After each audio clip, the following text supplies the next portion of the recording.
Hello, and welcome to the Permission to Breathe podcast, a transformative space dedicated to providing a sanctuary where you can inhale deeply and exhale freely, embracing your grief journey unapologetically. I am your host, Dr. Tammy Isaac, here with you every Monday to offer comfort, guidance, and hope. Together we'll navigate this path, finding moments to pause, reflect, and breathe. Let's begin this journey side by side. Are you grieving and feel like you're struggling alone? You don't have to walk this path by yourself. Book a virtual session with Dr. Tammy Isaac at Breathe Grief Counseling Center. Visit us online at www.breathegriefcounselingcenter.com. Dr. Isaac will help you put your emotions into words. She'll help you reduce the feeling of isolation. She'll help you understand that everyone grieves differently, and also help you prevent unhealthy coping mechanisms. Take control of your life with world-class counseling sessions today with Dr. Tammy Isaac. Welcome to the Permission to Breathe podcast, where we hold space for deep things, especially the ones most people don't talk about. I'm your host, Dr. Tammy Isaac, and today's episode is dedicated to those who live with pain that doesn't stop. Maybe you've been diagnosed. Maybe you've tried the pills, the surgery, the injections, the holistic remedies, and the prayers. Maybe you've hoped for healing and it hasn't come. This episode is for you, for the ones who carry grief, not because someone died, but because the pain didn't. The body didn't bounce back. The miracle didn't manifest. The relief never came. Today, we're talking about the grief that comes when your pain is permanent and what healing can mean when the pain remains. Let's take a deep breath and let's dive in. When we think about grief, we usually think about loss that comes from death, but there's another kind of grief that lives quietly in the body, grief that arises when pain becomes permanent. For so many people, chronic pain isn't just a medical condition. It's a sentence of appointments, prescriptions, trial and error treatments, and days that begin and end with aching. But what we rarely talk about is the emotional toll that never goes away. The ache in the heart that mirrors the ache in the body. That's grief. It's the grief of waking up every day knowing the pain will be there. The grief of trying everything and still not feeling better. The grief of realizing your life, your body, your abilities, your energy is no longer what it used to be, and it may never be again. And maybe the hardest part, the pain is often invisible. So it's the grief that comes with it. People say you look fine. Well, inside you're mourning a life that used to feel possible. This is not a one-time loss. It's a repeating loss, a rolling grief. Because every flare-up, every reminder, every missed opportunity says again and again, this pain is still here. And when there's no cure in sight, no surgery, no medication, no miracle, your grief becomes complex. It's already ambiguous, right? And now it becomes complex. It's no longer about what happened. It's about what keeps happening over and over and over again. And so I want us to name it. If you live in a body that hurts and keeps hurting, you are not weak. You are not dramatic. You are grieving something real. And on this podcast, we call that sacred. When we think about grief, we usually think about loss that comes from death.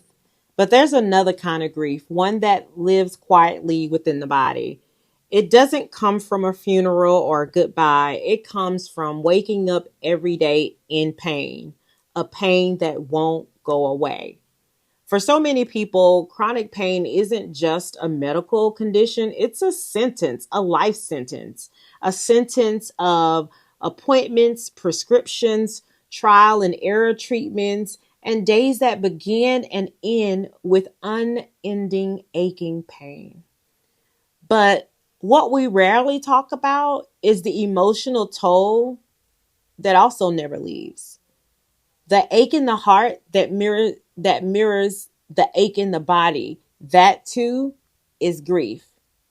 It's the grief of waking up every day knowing the pain will always be there. The grief of trying everything and still not feeling better. The grief of realizing your life, your body, your abilities, your energy is no longer what it used to be, and it may never be again.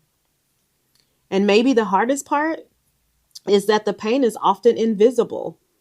And so is the grief that comes with it. We call this ambiguous grief. People start to say you look fine, while inside you're mourning a life that used to feel possible. This is not a one-time loss. It's a repeating loss, a rolling grief that continues because every flare up, every reminder, every missed opportunity says again and again, this pain is still here. And when there's no cure in sight, no surgery, no medication, no miracle, your grief becomes complicated. It's no longer about what happened, it's about what keeps on happening.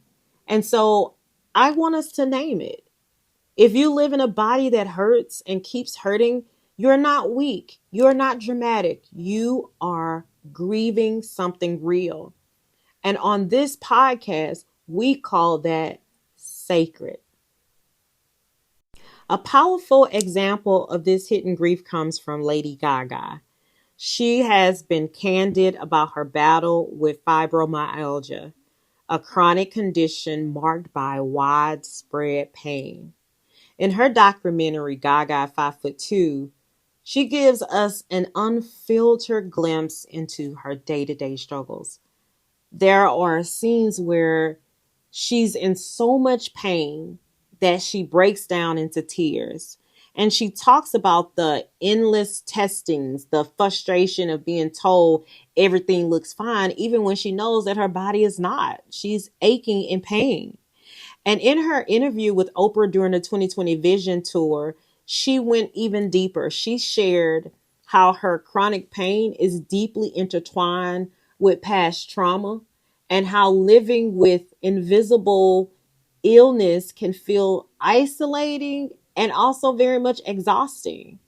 She described the emotional toll, which is the constant cycle of hope and disappointment. And one thing she said stood out to me. She said, chronic pain is a part of my life now, and I had to learn how to carry it with compassion. That is such a powerful statement for someone who carries chronic pain. Gaga honestly reminds us that chronic pain is not just physical, but it's also emotional, it's also spiritual, and it's identity altering. If you are living with chronic pain, please hear this. Your grief is valid.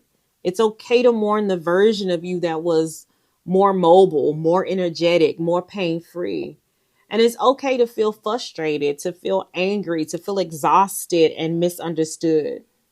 Know that you're not alone in this journey. And also know that your pain is real as well as your grief, and it's sacred.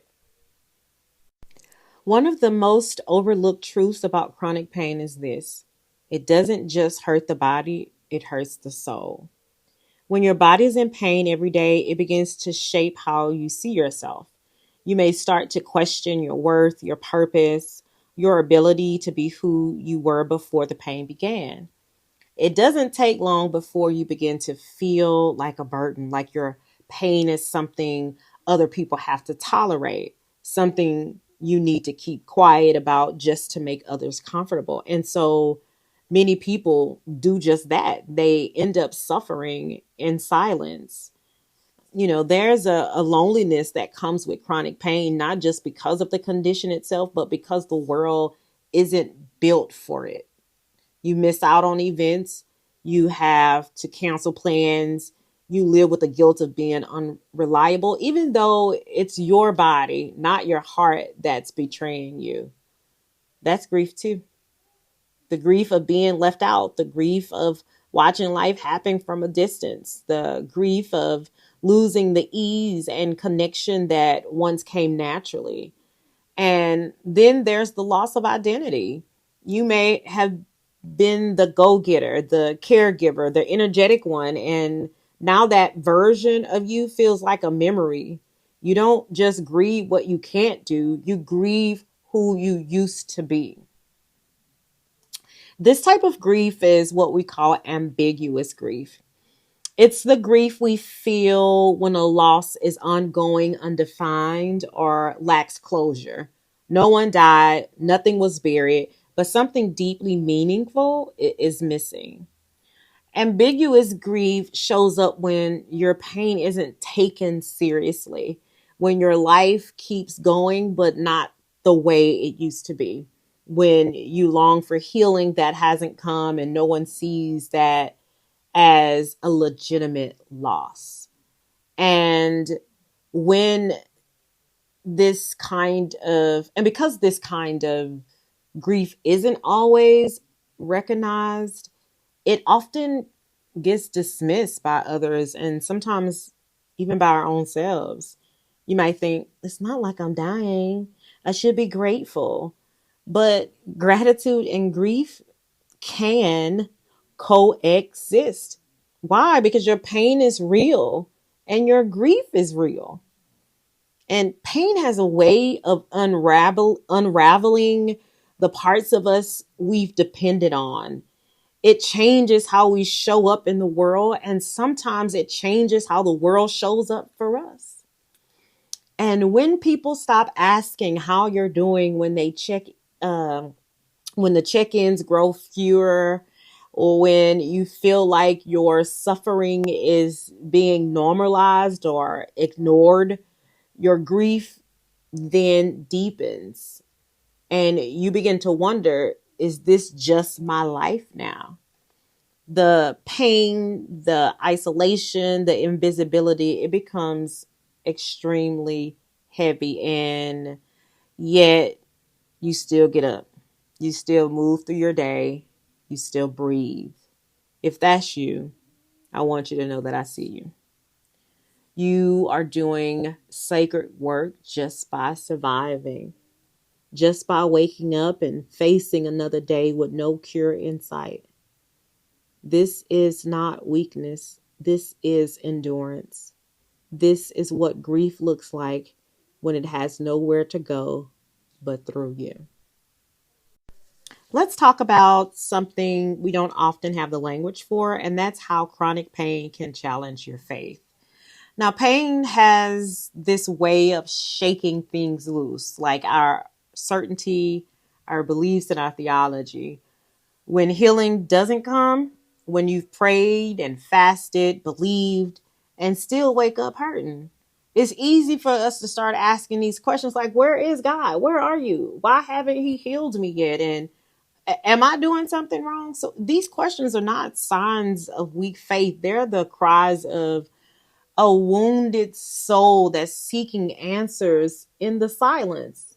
And that silence, that's what can hurt the most.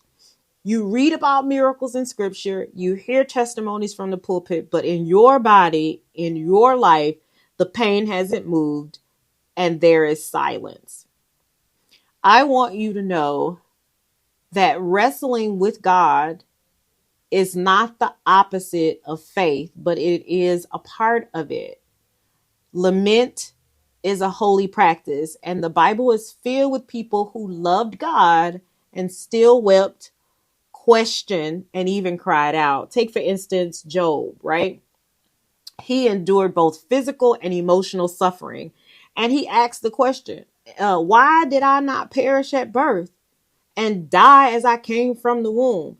Now, this is not poetic language. That's the sound of a man who is in agony, a man who loved God but couldn't make sense of his pain. Let's think about Jesus in the Garden of Gethsemane, sweating drops of blood, asking the Father if there was another way. That moment wasn't faithlessness, it was a holy humanity. It was Jesus showing up in the fullness of human flesh. Now, chronic pain doesn't mean you're being punished, and that's so important for us to mention. And it doesn't mean God has turned his face from you. Sometimes it means you are walking through a kind of wilderness, a spiritual terrain that's hard, raw, and honest. And in that wilderness, faith may not look like shouting hallelujahs. It may look like whispers, or look like, yeah, you whispering, God, are you there? Or, God, I'm still here. God, I'm waiting. And sometimes that's enough. Faith in seasons of suffering becomes less about answers and more about presence, less about fixing and more about finding God in the dark. If you're in that place right now, if you're mad at God, confused, exhausted by the silence, please know this. He can handle your honesty. He doesn't love you less because you're angry. He's not offended by your sorrow.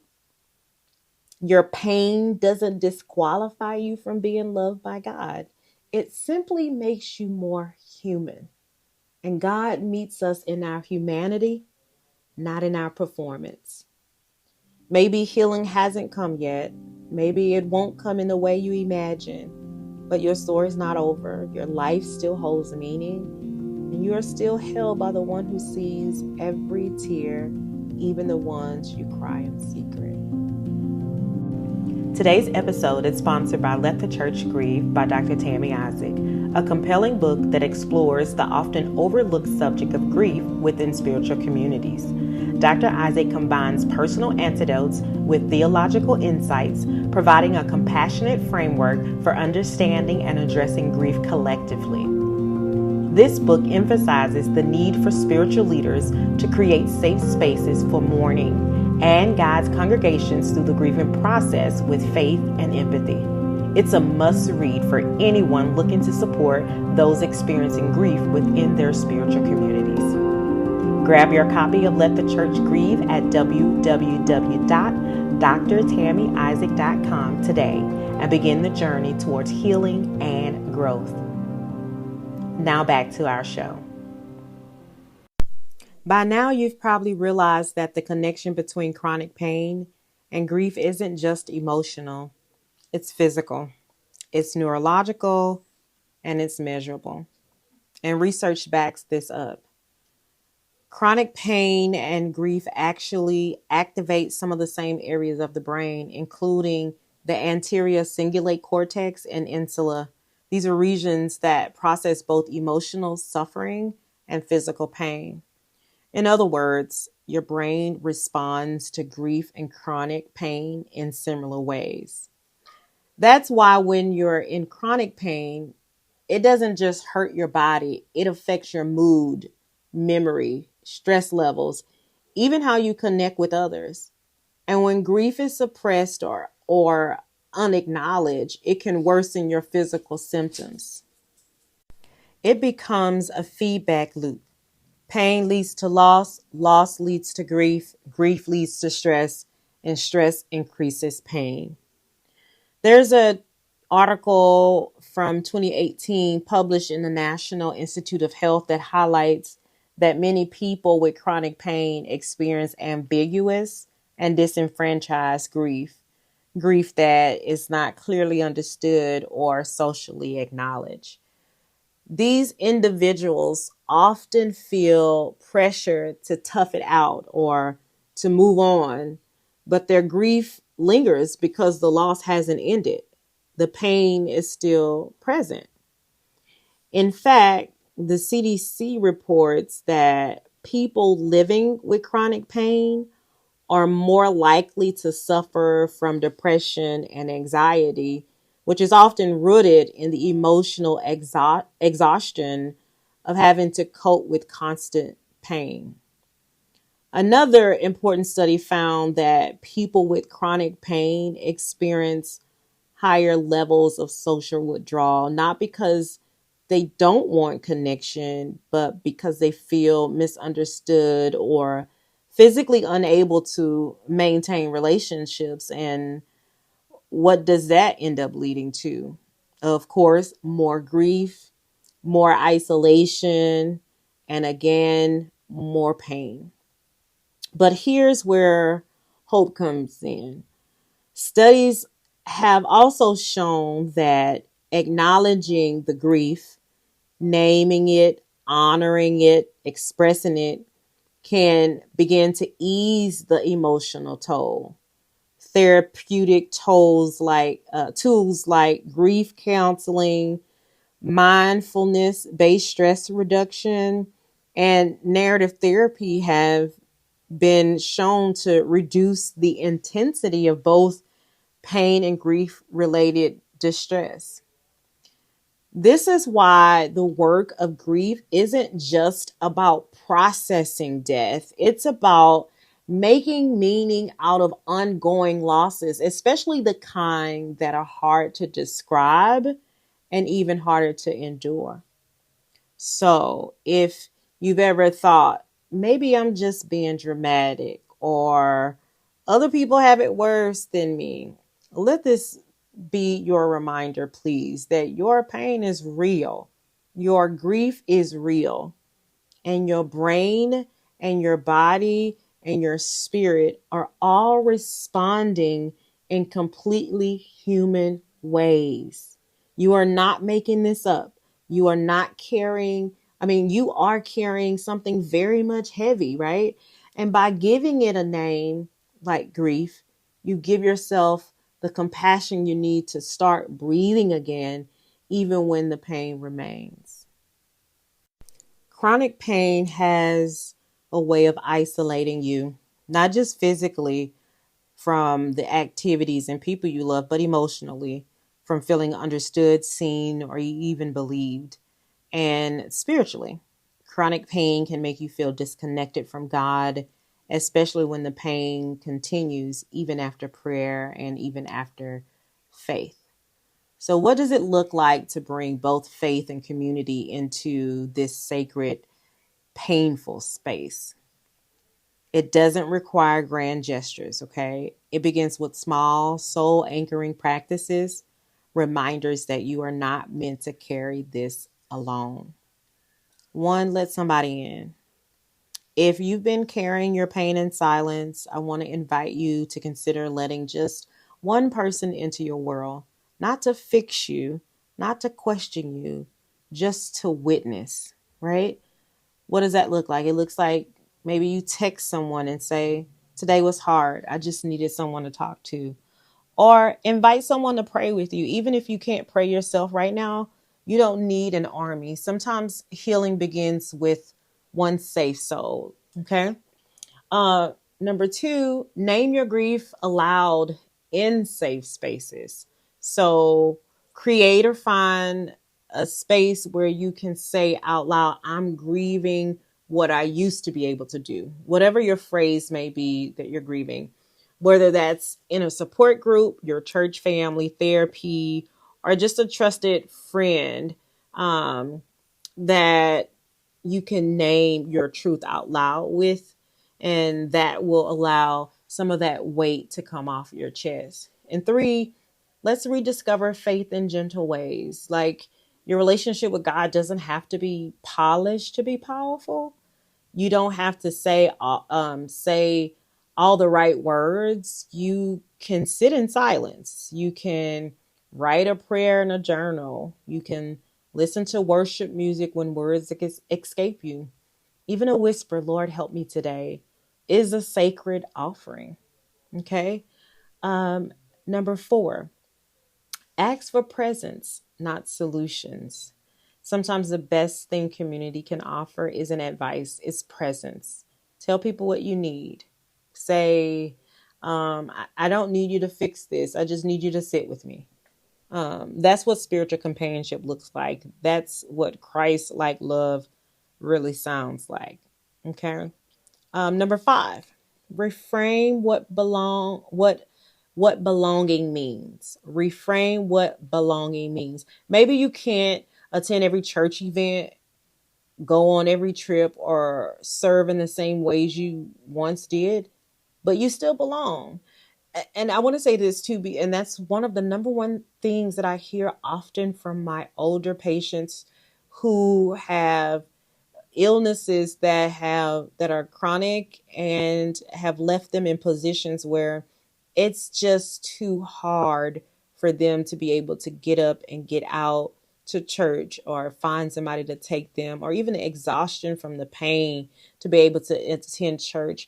Not being in community is very hard for them, and it's a struggle. And part of my work is having to encourage them that they still belong, even though they can't attend a regular church service. Okay. So chronic pain does not disqualify you from community or calling. Your presence, even in limitation, is still very powerful. Okay. Reframe what belongings looks like. Belonging doesn't have to look like I'm physically there. Okay. We have ways of belonging these days, especially with e-church, right? Attending Bible studies and different types of events and classes virtually, online. They have what do you call the conference call line? A lot of people do Zoom classes and things like that, you know. And then the last thing I want to remind you is, like, finally give yourself some grace. And this may be the hard one. You're carrying so much. You're still here. You're still breathing. You're still trying. That's faith. That is endurance, and that is sacred. So if no one has told you today, let me say it right now. You're not alone. Your pain matters. Your grief is holy, and your story is not over. Whether your healing comes in body, in spirit, or in community, there is still beauty to be found even here. Thank you for being here today. Thank you for listening, and most of all, thank you for allowing yourself to name the grief that comes with pain that does not end. If this episode touched something deep in you, I want you to know you're not alone in this.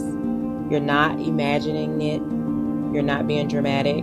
You're grieving something real, and your body, your heart, and your spirit deserves tenderness.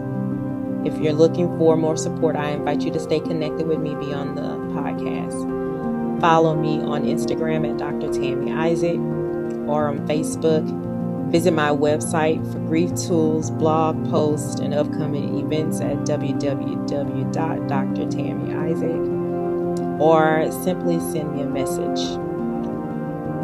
And if someone you love is living with chronic pain, share this episode with them. Sometimes the most healing thing we can do is say, I see you.